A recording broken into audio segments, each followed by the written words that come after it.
Right, sorry I haven't been filming. Yeah, it was a bit difficult to do both as well as take the engine out. So we've got the engine out and the new one's in the garage. Just swapping over all the components such as the fuel rail here, that one, and the tensioners there. Came out pretty smooth. Drive shafts, I think the bolts need replacing on the drive shafts when they go back in. Yeah, next steps, and the engine mounts, they need replacing the bolts. Next step, everything off there needs to go on the new one.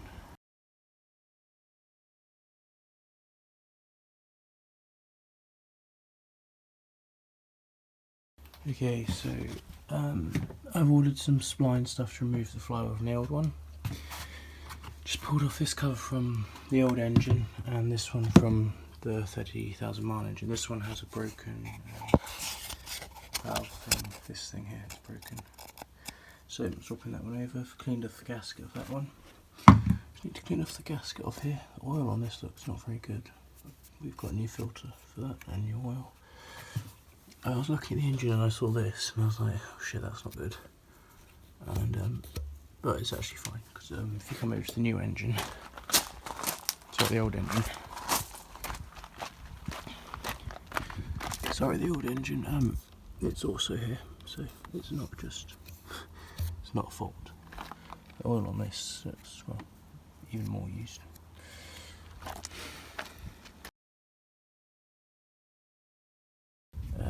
I've just repaired the brake wire connector for the brake pad wear indicator. This was the old one, and I've just soldered on the new connector, and I've got new discs and pads for the front, which will go in soon. So I've just pulled the caliper off to have a look at why this was vibrating. I fixed it. I've just put a washer here and tightened this down. And I've noticed we have a tear in the caliper. I've looked it up, it's 20 quid for a new caliper, but so we're going to be doing that. But I don't know how to bleed brakes, so I'm going to need to, especially with this VCDS stuff that this car has, so I just need to work that one out. So I'll put the old rotor back on for now with the pads, and because I need to go check that side, this side, for the same thing, and yeah.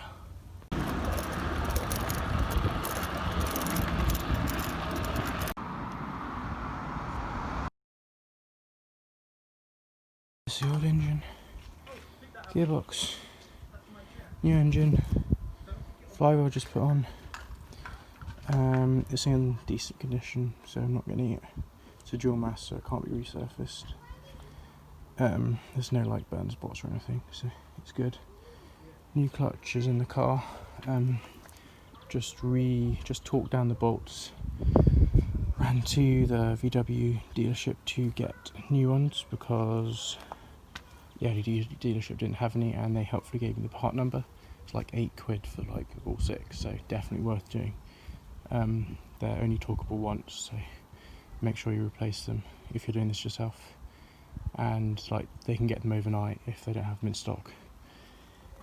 Next step, pressure plate, and then mounting the transmission, and then engine can go back in, and then yeah.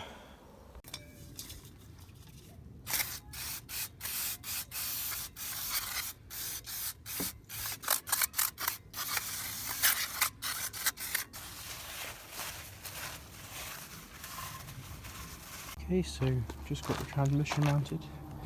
Did it by balancing the gearbox on the edge of the crate.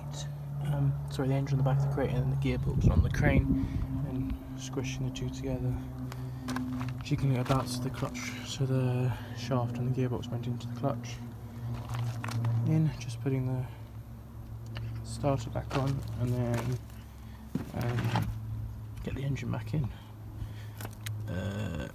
I noticed the oil pan had this gouge taken out of it, so, and that oil pan's practically brand new, so I will be swapping the oil pans over once the engine's back in, and I have some space to do that. Yeah, onwards.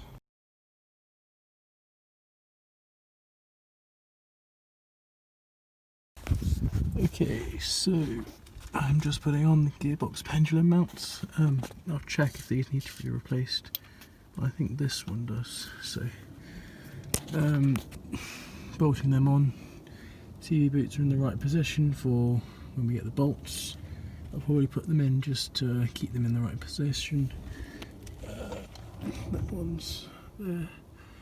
Next step, we're putting the wiring in and alternator and tensioner and all that stuff back on. But yeah, it's looking good. Engine mounts are tight, so we're good. Okay, so got the gearbox reconnected to the gearbox lines, and this is on. I need to bleed the clutch. I've got fluid coming for that, which is actually the same system as the brakes, but I didn't know that. What else? Oh, I've got the CV bolts loosely, well, bolted in for now, not very tight, on both sides, just so it seals and so there's no more water. I've got new bolts coming in the post. Yeah, I need to check which bolts I need to replace for the engine mounts. And then, so next thing is just putting all these wires on. Alternators back on, but there's tensioner. That's not tight though. So tensioner on. I need to find the AC compressor bolts so I can get that on, and then put the belt on. Tensioner can then be let loose. Yeah, making good progress.